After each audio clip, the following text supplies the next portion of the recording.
Hey guys, we'll get right into the video, but wanted to let you know you can find the complete recipe down in the description below. Thanks, Jessica, for all your help. Hi, today we're making Scotcharoos. In a large mixing bowl, you'll need 6 cups of Rice Krispies.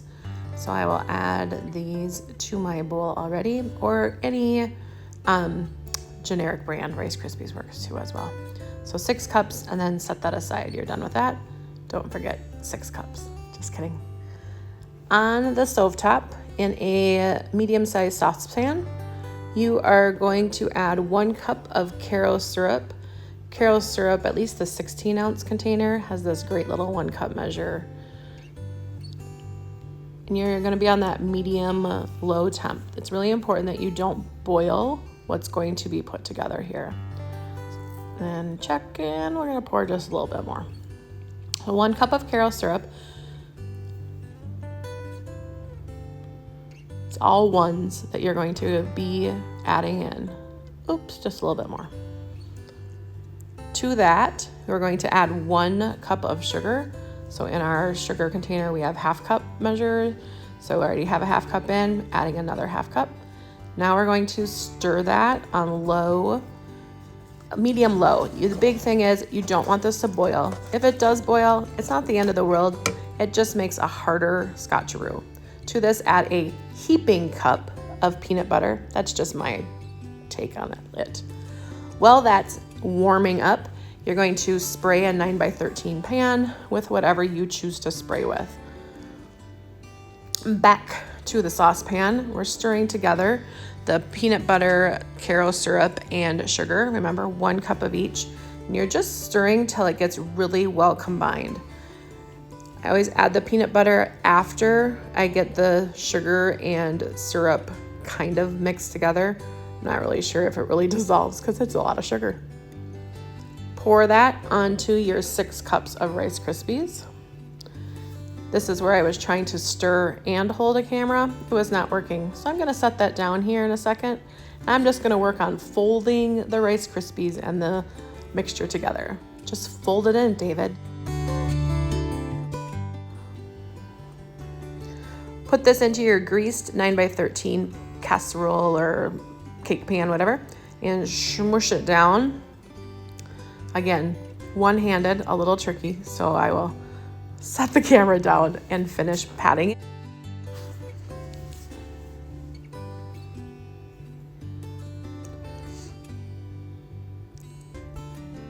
And there you have it. All of it's pat in, and we're gonna set it off to the side and work on our topping. We need a bag of butterscotch and milk chocolate chips. Many recipes just call for a little over a cup of each. I honestly just do a bag of each. It doesn't hurt us, right? It's just a little thicker. Put it in a microwave safe container because you're going to melt this in the microwave. This was the ultimate struggle of the one-handed recording, trying to get these last butterscotches out. So you could do like a 1.5 cups of each. Again, it's not that much if you just do the bag. All right, in the microwave. Our microwave has a melt setting, which I forgot how to get to the melt setting, so I was on the soften setting, but I actually want to be on the melt setting, so I'm going to start over here. We're going to do 2 pushes to get to melt, and then button 2 is our chocolate, and then I always just do the 8-ounce, which is the second one. And then about halfway through, I'm going to stir this. And it doesn't look like it's melted, but it's really important that you do stir it, otherwise you'll end up with fudge. If you are a double boiler type person, this is what you would do. You would just use a double boiler to melt your chips. So even though it doesn't look melted, you can see that it was already starting to melt when I stirred, and put it back in for a few minutes. Now when we take it out, we're gonna stir again. And try to stir with one hand.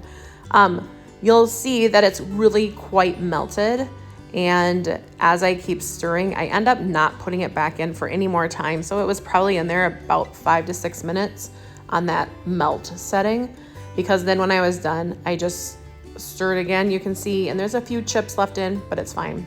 Pour that on top of your net of your Scotcharoos and spread this out, trying to make an even layer. And as you're spreading, just get to the edge. You're going to set this in the fridge in a little bit here to harden.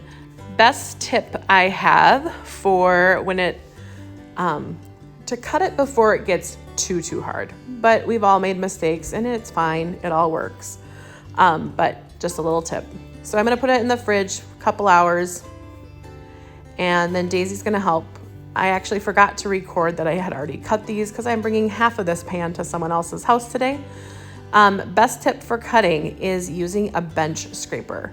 So pushing it straight down gives a nice good cuts. You can get about 12, 16, like either between 24 and 32 out of the pan. Dave is doing Dave's serving. I believe serving size is 3 Scotcharoos. That is the healthy serving size. Just kidding. So like I said, I had already cut these and packaged up half. Hey guys, how you doing? Dave with you. Just going to make a little quick video here for the end of this. Jessica made Scotcharoos. You've seen that part of the video already. Let's take a try out of these wonderful Scotcharoos. I already know they're going to be a 15 out of 10. Look how good that they look. That is what we are looking at. Look at all that deliciousness. Butterscotch chips, milk chocolate chips, peanut butter, Rice Krispies, sugar. I'm probably missing a couple of things, but Jessica covered them earlier in the video. So let's go ahead, but I wanted to show you the final product and we'll give it a taste.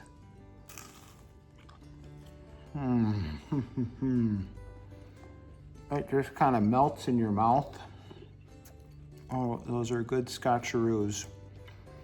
That butterscotch flavor comes through, hits you right away. It's delicious. The texture on these is wonderful. Nice crunchy but soft texture. The milk chocolate and the butterscotch chips in the top is very delicious. The peanut butter flavor is there. These are just wonderful. You probably have had these before, but let us know what your thoughts are. If you've had Scotcharoos, let us know your thoughts down in the comments.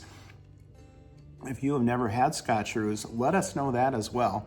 I'm kind of curious if it is just kind of a Midwest thing or if everybody has tried these before. Scotcharoos, I'm gonna take one more bite and then we'll wrap this video up.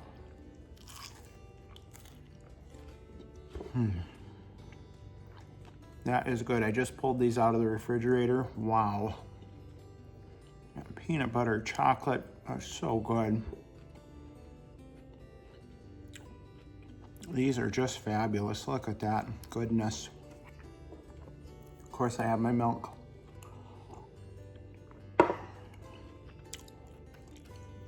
If you try making these using the recipe, let us know how it goes for you and if they turned out great. These are just wonderful. Wow. I remember many years ago, like these were always a big potluck item. When you'd have a potluck at work or a family potluck, at any gathering really, these would always be brought to the potluck and shared with everybody, and they always went over big. They're so good.